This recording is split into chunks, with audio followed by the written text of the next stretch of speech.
Let's talk about something that I know from my 25 years of experience as a hypnotherapist, so many of us struggle with. Setting boundaries when we've learnt to please. Hi, I'm Kirsten. To really thrive in our relationships, whether that's romantic, at work, or with friends, we need to be able to express our boundaries. But before we can set them, we actually need to know what they are. Otherwise, it's a bit like trying to draw a map while standing in the fog. The intention is there, but we can't see clearly until the fog begins to lift. So, our nervous system is always scanning for safety, not just physical safety, but emotional safety too in our environment. And when it senses threat, even something very subtle like disapproval or distance, it automatically switches into old protective patterns. And for many of us, that pattern is people-pleasing. It's a bit like a smoke alarm that's been through a few fires, and now it only takes a hint of smoke for it to go off. That doesn't mean it's broken, it's just trying to keep us safe. So why did we learn to please, if we did? Well, if we experienced emotional neglect, inconsistency, or blurred boundaries as children, we might have learned that other people's needs were more important than our own. So as adults, when someone says, set boundaries, it can feel confusing because we might think, but what are my boundaries? Am I not being selfish if I say no in this situation?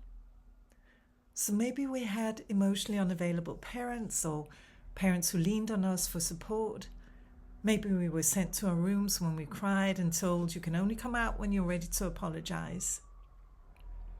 And those experiences teach our nervous system that to feel safe and connected, we need to ignore our own needs and please others, even when it doesn't feel right.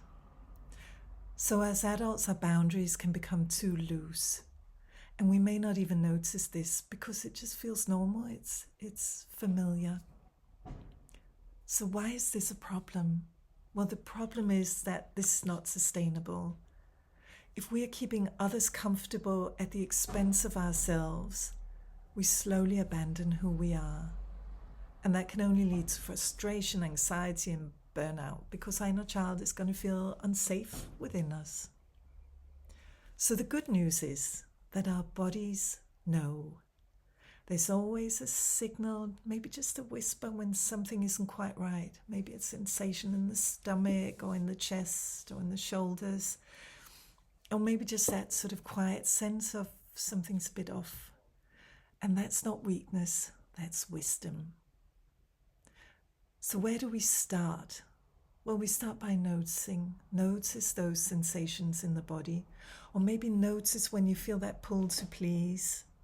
Then pause, take a slow deep breath and try gently saying something like, that doesn't feel right for me.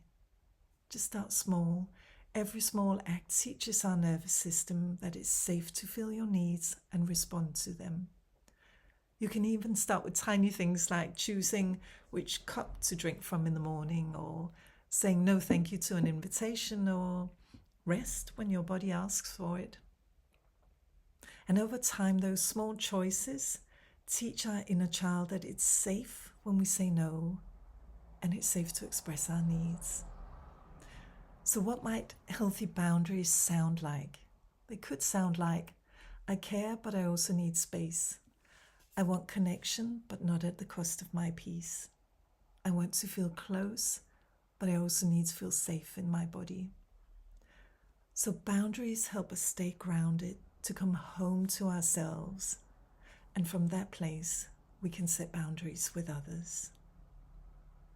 So as a hypnotherapist, I've helped clients heal people-pleasing, fear of abandonment, and other things on a deeper subconscious level for 25 years. Because these patterns, they don't live in the thinking mind, they live in the feeling one. And through hypnotherapy, we work gently with the subconscious mind to help the inner child feel safe, saying no without fear of rejection or abandonment, to know that he or she is lovable, not for pleasing, but just for being. And the nervous system will start feeling safe again. And we can show up in our relationships feeling grounded, free, and authentic. So boundaries are not about pushing other people away, but they're about coming home to ourselves. It starts with one pause, one breath, one honest no. So if this resonates with you, if you'd like help with this, then please do get in touch. It will be my honor and joy to help you.